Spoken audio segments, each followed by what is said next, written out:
हाँ मित्रों, पहले हमने जो इसका पहला पार्ट पढ़ा था हमने सम्मिश्र संख्या का, उसके बारे में यहाँ तक पढ़ा था हमने क्रमित युग्म के रूप में सम्मिश्र संख्या को कैसे लिखते हैं उसके बारे में पढ़ा था। ठीक है, अब देखिए आपको पता लगाना है कि जैसे मैं आपको कोई भी संख्या पूछ लूँ कि इसको कैसे किस फॉर्म में लिख सकते हैं,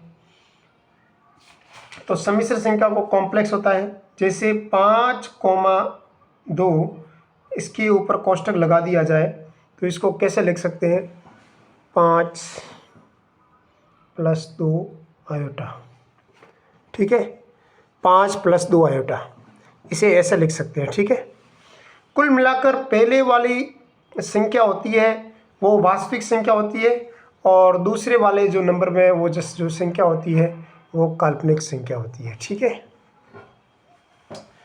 अब आपको कोई संख्या दे दे कि आपको पाई और ई, क्या ये सम्मिश्र संख्या है? बिल्कुल सही बात है, पाई + ई आयोटा ऐसे लिख सकते हैं। जिसको इस फॉर्म में लिख सकते हैं ना वो तो कॉम्प्लेक्स नंबर है। जैसे आपको कोई पूछ ले -5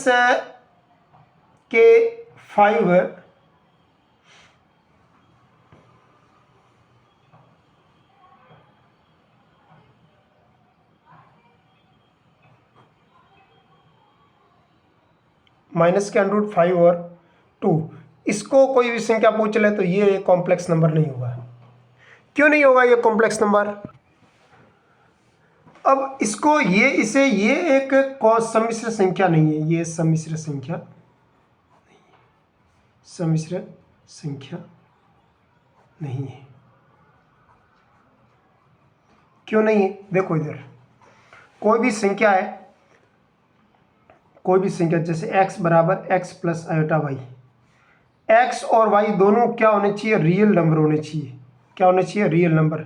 आप अगर क्रमित युग्म के रूप में x और y को लिखेंगे तो जो भी ये जो नंबर होते हैं क्रमित युग्म के अंदर जो भी नंबर होते हैं वो हमेशा हमेशा और वास्तविक संख्या होनी चाहिए, कभी भी काल्पनिक संख्या नहीं होनी चाहिए। जैसे हम लोग बात करें, जैसे कोई ले ले √2 और -√ के अंदर 2, तो देखो ये काल्पनिक संख्या आ गई।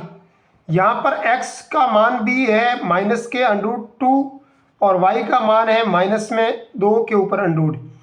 इसका मतलब x तो कोई बात नहीं, रियल नंबर है, लेकिन y है वो काल्पनिक रियल नंबर नहीं है, ये एक कॉम्प्लेक्स नंबर है, काल्पनिक संख्या है। अब काल्पनिक संख्या आ गई है, इसका मतलब क्या हुआ? जब काल्पनिक संख्या ही आ गई है तो इसका मतलब यही हुआ कि ये जो नंबर होते हैं ना, जो इसके क्रमित युग्मों के अंदर जो भी नंबर लिखे जाते हैं वो हमेशा के हमेशा वास्तविक संख्याएं होनी चाहिए, तो ही उसे क्रमित युग्म के रूप में लिखा जा सकता है। जैसे आपको कोई पूछ ले कि ये कॉम्प्लेक्स नंबर है कि नहीं है, 2 आयोटा के ऊपर √ में -4 लिख दें, ये कॉम्प्लेक्स नंबर है कि नहीं है पता लगाना है, तो आप पता लगा सकते हो। ये क्या है? 2 वास्तविक संख्या, कोई बात नहीं। अब इसका चेक करते हैं, क्या इसे 4 के ऊपर लेके या आयोटा स्क्वायर कर सकता हूँ क्या?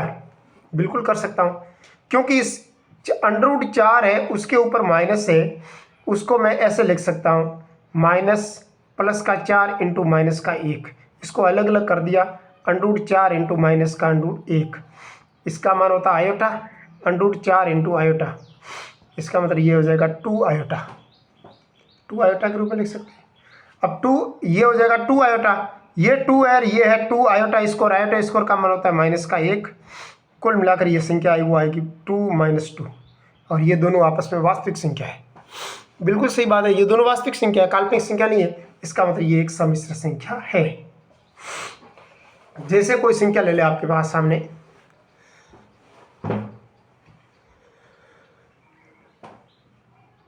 जैसे संख्या ले ली log के ऊपर ले ली -1 और log 1, क्या ये सम्मिश्र संख्या है? देखो x है वो रियल नंबर का बिलोंग नहीं कर रहा है, क्योंकि log की प्रॉपर्टी होती है कि log के अंदर जो भी पार्ट्स होता है ना, लॉग की प्रॉपर्टी होती है कि लॉग के अंदर जो भी पॉजिटिव नंबर होता है वो हमेशा के हमेशा पॉजिटिव होना चाहिए, इसीलिए लॉग मॉड्यूलस लगा जाता है। ये ऑलवेज होना चाहिए, ऑलवेज पॉजिटिव नंबर होना चाहिए। अब अपन देखते हैं यहाँ पर देखो नेगेटिव नंबर आ गया, इसका मतलब ये इम्पॉसिबल है। इम्पॉसिबल है मतलब रियल नंबर नहीं होगा। अब रियल नंबर नहीं होगा इसका मतलब एक्स ये बिलोंग नहीं कर रहा है रियल नंबर को। जब भी रियल नंबर को बिलोंग नहीं कर रहा है इसका मतलब ये complex number, this number is not complex. बिल्कुल सही बात है। जैसे एक संख्या ले लो √5 और 2, क्या ये कॉम्प्लेक्स नंबर है? बिल्कुल ये कॉम्प्लेक्स नंबर नहीं है। This number is not complex number. क्यों नहीं है? इज नॉट कॉम्प्लेक्स नंबर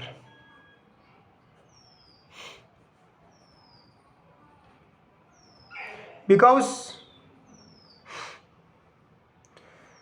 कि x है वो रियल नंबर को बिलोंग नहीं कर रहा है, इंप्लाइज x और y है उसमें x की भी रियल नंबर को बिलोंग करना चाहिए और y भी रियल नंबर को बिलोंग चाहिए, तो ये कॉम्प्लेक्स नंबर होगा। आप बाय द वे अगर ये रियल नंबर को बिलोंग नहीं कर रहा है तो कॉम्प्लेक्स नंबर नहीं होगा, सीधी सी बात है। अब देखो इधर, यहाँ तक कोई दिक्कत नहीं।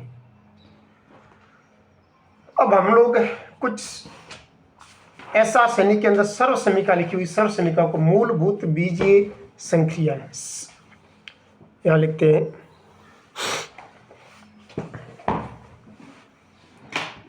सम्मिश्र संख्याओं पर आधारित मूलभूत बीजीय, ये जो सर्व समीका है इसको हम लोग कुछ इस मेथड से पढ़ेंगे ताकि आपको बढ़िया तरीके से समझ में आए। मैं एग्जांपल लेके समझा देता हूँ। देखो ये क्या है, ये भी एक कॉम्प्लेक्स नंबर है, ये भी एक कॉम्प्लेक्स नंबर है, ठीक है, दोनों कॉम्प्लेक्स नंबर है। अब दोनों में कौन कौन सी संक्रियाएं कर सकते हैं? देखो इधर पहली संक्रिया होती है Z1 + Z2 बराबर कितना होता है? 3 - 2 आयोटा प्लस -1 प्लस आयोटा, इनका जोड़ो। वास्तविक संख्या के साथ जोड़ेगी 3 - 1। काल्पनिक संख्या ले लो कॉमन, तो पीछे क्या बचेगा? -2 प्लस 1। 3 में से 1 गया, पीछे रहा 2 माइनस आयोटा, यह है 2 माइनस आयोटा। यानी आपको क्या पता चला कि Z1 + Z2 का मान कितना आ सकता है? Z1 + Z2 ऐसे करेंगे तो Z1 कॉम्प्लेक्स नंबर भी है और Z2 भी एक कॉम्प्लेक्स नंबर है।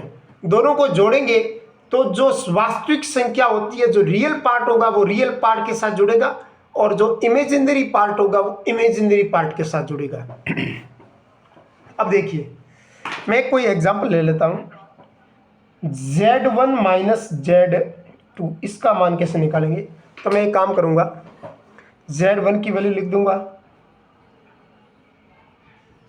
और Z2 की वैल्यू लिख दूंगा। इसको घटाओ, 3 - 2 iota plus 1 minus iota, minus minus क्या हो गया? प्लस, प्लस माइनस क्या हो गया? माइनस। अब देखो 3 और 1 कितने होते हैं? 4, चलो 4, -2 आयोटा और -1 आयोटा, माइनस के कितने आयोटा? 3 आयोटा। यानी आप Z1 और Z2 को आपस में घटा भी सकते हो, बिल्कुल सही बात है। अगली मूलभूत संक्रिया, आप Z1 और Z2 का गुणा करो। कैसे करते हैं? देखो इधर 3 - 2 आयोटा -1 प्लस आयोटा, इसका गुणा करो।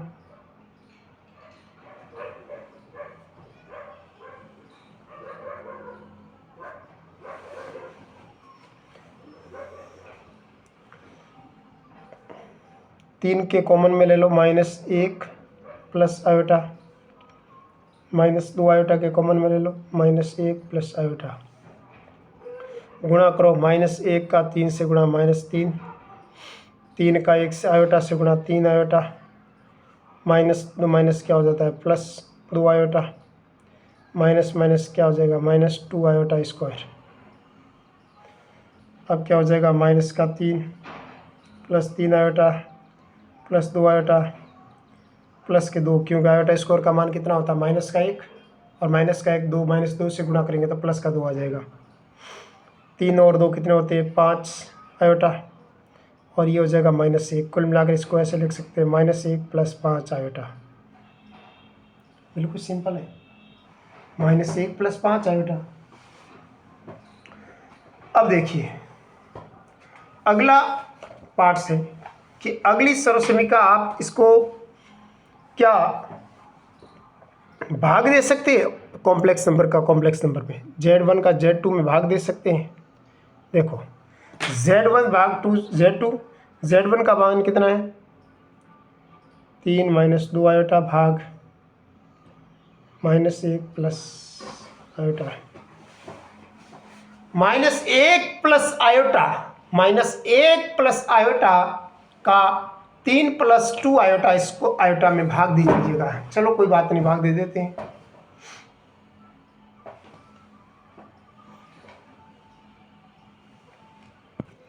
तो कुल मिलाकर 3 - 2 आयोटा में -1 प्लस आयोटा का भाग दे दीजिएगा।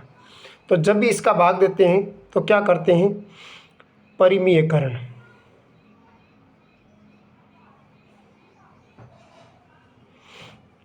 करने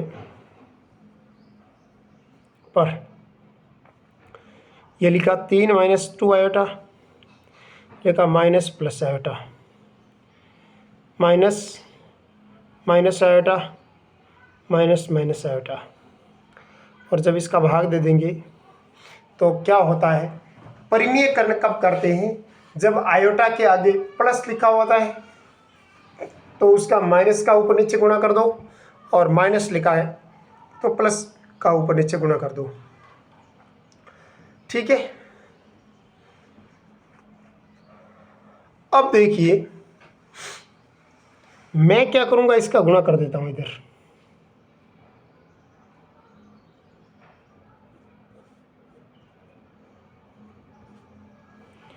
a plus B, a minus B क्या होता है A² माइनस B²।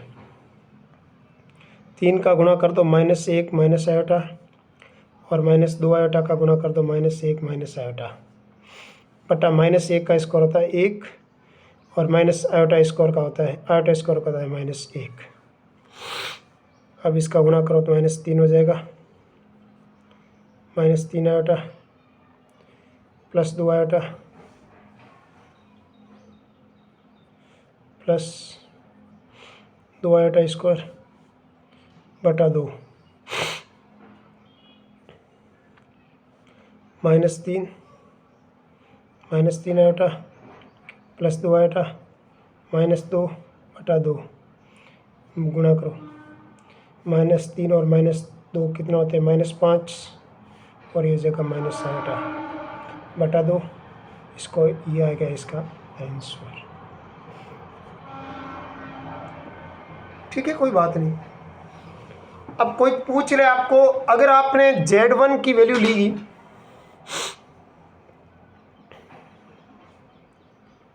3 - 2 आयोटा, तो बाय द वे कोई पूछ ले आपको कि -Z1 की वैल्यू कितनी आ जाएगी, तो आपको क्या करना, माइनस लगाओ इसके आगे,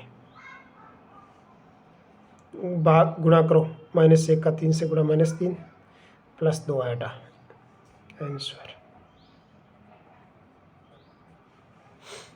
ठीक है, तो आप आयोटा कोई भी कॉम्प्लेक्स नंबर है उसके आगे अगर किसी भी नंबर का गुणा कर देते हैं तो एक्चुअली क्या होता है कि जिसके साथ अगर गुणा करते हैं ना तो वो संख्या आगे वो जो भी नंबर के ऊपर जिसके वो आगे जो भी सिंबल लगा होता है ना वो सबसे आगे लगा जाता है, सिंबल लग जाता है सिंबल। ठीक है ना, अब देखिए जैसे कोई पूछ ले कि Z1 की वैल्यू आपके पास 3 माइनस 2 आयोटा, और आपको कोई पूछ ले कि जेड स्क्वायर का मान कितना होगा, तो जेड स्क्वायर का मान Z1 का स्क्वायर निकालना हो तो आप कैसे निकाल सकते हो। देखो इधर स्क्वायर निकाले है ना, तो 2 बार इसका स्क्वायर मतलब 2 बार गुना करो इसका, 3 minus 2 iota, 3 minus 2 iota, 3 कोष्टक 3 minus 2 iota, minus 2 iota का 3 माइनस 2 आयोटा, गुणा करो 3 दूनी 3 3 9 होते, minus 6 iota, minus 6 iota, minus minus होते हैं प्लस, 2 गुना 2 4 आयोटा स्क्वायर, और आयोटा स्क्वायर का मान होता है -1, 9 माइनस 4 कितने होते हैं 5, और ये 6 और 6 कितने हो जाएंगे 12 आयोटा। कुल मिलाकर ऐसे आप ज्ञात कर सकते हो। ठीक है, तो स्क्वायर भी कर सकते हो, इन्वर्स भी निकाल सकते हो। इन्वर्स कैसे निकालते देखो इधर, वो भी मैं आपको समझा देता हूँ। जैसे Z1 का मान आपके पास है 3 माइनस 2 आयोटा, Z1 का मान कितना है मेरे पास, जैसे Z1 का मान है 3 माइनस 2 आयोटा, आपको कोई पूछ ले कि 1/Z1 का मान कितना है, तो आपको क्या करना है, 1 को 1 रहने देना है। Z1 का मान है 3 माइनस 2 आयोटा। ठीक है, अब इसका कर दो हरों का परिमेयकरण करने पर,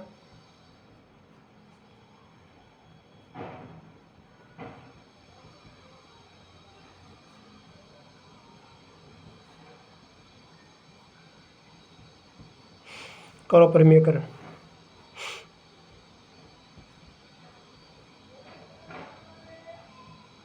3 प्लस 2 आयोटा और 3 प्लस 2 आयोटा, ऊपर आ जाएगा 3 प्लस 2 आयोटा, नीचे आएगा 3 का स्क्वायर माइनस 2 आयोटा का स्क्वायर, 3 प्लस 2 आयोटा, 3 का स्क्वायर होता है 9, माइनस 2 का स्क्वायर होता है 4 आयोटा स्क्वायर, और आयोटा स्क्वायर का मान होता है -1, और 9 और 4 कितने होते हैं 13, तो 3 प्लस 2 आयोटा बटा 13। तो इसको कैसे लिख सकता हूँ, 3/13 प्लस 2/13 आयोटा, ऐसे भी लिख सकता हूँ। यानी आप किसी भी संख्या होती है, कॉम्प्लेक्स नंबर होते हैं, ये इसका रिवर्स निकल गया, इनवर्स निकल गया। ठीक है, कोई भी कॉम्प्लेक्स नंबर का आप इनवर्स भी निकाल सकते हो, कोई भी कॉम्प्लेक्स नंबर का आप जोड़ भी कर सकते हो, कोई भी 2 कॉम्प्लेक्स नंबर की आप भाग भी कर सकते हो, कोई भी 2 कॉम्प्लेक्स नंबर का आप गुणा भी कर सकते हो, और कोई भी 2 कॉम्प्लेक्स को जोड़ भी सकते हो, कोई भी 2 कॉम्प्लेक्स नंबर को आप घटा भी सकते हो। ठीक है, कुल मिलाकर आपको समझ में आ गया कि कॉम्प्लेक्स नंबर में आप कैसे जोड़ कर सकते हो, कैसे बाकी कर सकते हो। अब देखिए, बाय द वे आपको कोई पूछ ले कि अगर 2 कॉम्प्लेक्स नंबर है, Z1 का मान है x प्लस आयोटा y, ठीक है, x1 प्लस आयोटा y1, और Z2 का मान है x2 प्लस आयोटा y2। अगर कोई पूछ ले कि ऐसी कौन सी कंडीशन है, ऐसी कौन सी कंडीशन है जिस कंडीशन के अंदर Z1 और Z2 आपस में बराबर हो, तो ऐसी कंडीशन हो सकती है कि x1 अगर x2 के बराबर हो जाए और y1 अगर y2 के बराबर हो जाए, तो एक ऐसी कंडीशन है कि जिसके अंदर Z1 आपस में Z2 के बराबर हो जाए, तो ये हो जाएगा समान, जिसे बोलते हैं समता, समता का ये समता, यानी समान कॉम्प्लेक्स नंबर है। ऐसी कब कंडीशन आ सकती है, जब दोनों कॉम्प्लेक्स नंबर आपस में क्या हो, समान हो। आगे देखिए, अब आपको मैं जो पढ़ा रहा हूँ वो चीज़ बहुत ही बेहतरीन चीज़ है कि आपने कभी सोचा भी होगा कि अगर मैं आपसे बात करूं कि √a का माइनस √a का माइनस √b से गुणा करूं तो आंसर कितना आएगा। बिल्कुल सही बात है। तो इसका मतलब तो आपने यही कहा कि ये क्या चीज़ है, ये है आपके 0 + a आयोटा। बिल्कुल सही बात है। ये क्या चीज़ है? ये है 0 प्लस बी आयोटा, क्योंकि आयोटा का मान होता है वो होता है अंडर रूट के अंदर -1। आयोटा एक ऐसा कॉम्प्लेक्स नंबर है जिसमें इसका मान होता है अंडर रूट के अंदर -1। अब देखिए, अगर मैं इस दोनों को गुणा कर देता हूं, इस दोनों कॉम्प्लेक्स नंबर को आपस में गुणा कर देता हूं, तो इसका उत्तर कितना आएगा देखते हैं। 0 का इस सभी से गुणा करेंगे 0 हो जाएगा, 1 का b से गुणा करेंगे तो ab, आयोटा का आयोटा से गुणा करेंगे तो आयोटा स्क्वायर का मान होता है -1, तो उत्तर आ जाएगा -ab। बिल्कुल सही बात है। लेकिन अब देखिए, आप कहोगे सर ये गुणा किया, बिल्कुल सही बात है, ये है आपका एग्जाम्पल है, ये बिल्कुल सही राइट मेथड है।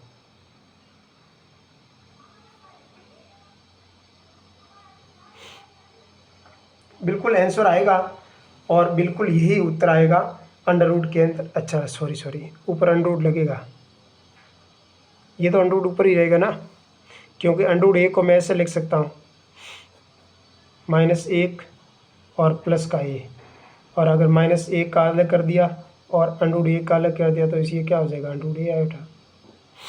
इसको ऐसे कल अलग कर सकता हूँ ना, तो ये अंडर रूट a भी रहेगा। अब आप ऐसे भी कह सकते हो कि सर अगर आपको, मैं आपकी एक टिप्पणी कर सकता हूँ, आप टिप्पणी बना के लिख सकते हो, टिप्पणी नोट। आप ऐसे भी कर सकते हो कि सर अंडर रूट a और अंडर रूट b को अगर मैं ऐसे साथ में लिख के -1 गुणा -b लिख के और इसका मान निकालो तो कितना आ जाएगा, माइनस प्लस ab। यानी इस मेथड से तो किया तो आंसर आया प्लस का ab, अंडर रूट प्लस का ab, और इस मेथड से किया आया माइनस का अंडर रूट ab। अब कहोगे, आप कहोगे सर क्वेश्चन तो एक ही था लेकिन उत्तर अलग अलग कैसे आया? बिल्कुल सही बात है, अलग अलग आ सकता है। क्यों अलग अलग आ सकता है? क्योंकि ये आपने जो मेथड किया वो बिल्कुल रॉन्ग है। आप कहोगे सर रॉन्ग कैसे? बिल्कुल रॉन्ग है। अगर कोई नेगेटिव नंबर होते हैं, दो नंबर जिसके अंदर दोनों के अंदर सिंबल नेगेटिव हो, तो उसको कंबाइंड नहीं कर सकते। बिल्कुल सही बात, ये ध्यान रखना। आप उसको दोनों को अंडर रूट में अलग अलग लिख सकते हो, लेकिन दोनों को एक साथ नहीं लिख सकते। ये एक अलग विधि है, ये एक गलत मेथड है, ठीक है, ये एक गलत तरीका है। क्या तरीका है? ये गलत है। यानी आपको अंडर रूट 5 का अंडर रूट अगर 5 से गुणा कर दे तो उसका जो उत्तर आएगा वो आप अंडर रूट में 5 इंटू अंडर रूट में 5 लिख के, आप अंडर रूट में 25 लिख के आप उसका उत्तर +-5 करके करते हो, वो बिल्कुल गलत है। अब उसका उत्तर 5 मतलब अंडर रूट 25 है, जैसे अंडर रूट 25 आ गया, ये अंडर रूट 25 प्लस का आया, ये बिल्कुल गलत है तरीका। क्या तरीका है? गलत है। गलत है तो सही क्या है? सही तरीका ऐसे है, आप इसको ऐसे लिखो, आप अंडर रूट 5 है उसको ऐसे लिखो, अंडर रूट 5 आयोटा, दूसरा आ जाएगा अंडर रूट 5 आयोटा। अब इसका गुणा करो, अंडर रूट के अंदर 5 गुणा 5 आयोटा गुणा आयोटा, आयोटा स्क्वायर हो जाएगा, और ये हो जाएगा 25, आयोटा स्क्वायर का मान होता है -1, यानी कुल मिलाकर क्या आ जाएगा, माइनस का अंडर रूट 25 और -5 आ गया। ये सही विधि है। यानी आप आगे तो बने उत्तर लिखे तो कोई बात नहीं, लेकिन ये जो अंडर रूट 25 आया ना, माइनस का जो सिंबल आया ना, ये तरीका सही है। मतलब कोई भी मेथड करो तो उसको आप कॉम्प्लेक्स फॉर्म में बना के मेथड को आप मल्टीप्लाई कर दीजिएगा, ठीक है। और आगे हम लोग जैसे अगला मेथड पढ़ेंगे वो अगले एपिसोड में पढ़ेंगे। तब तक के लिए राम राम, राम राम साहब।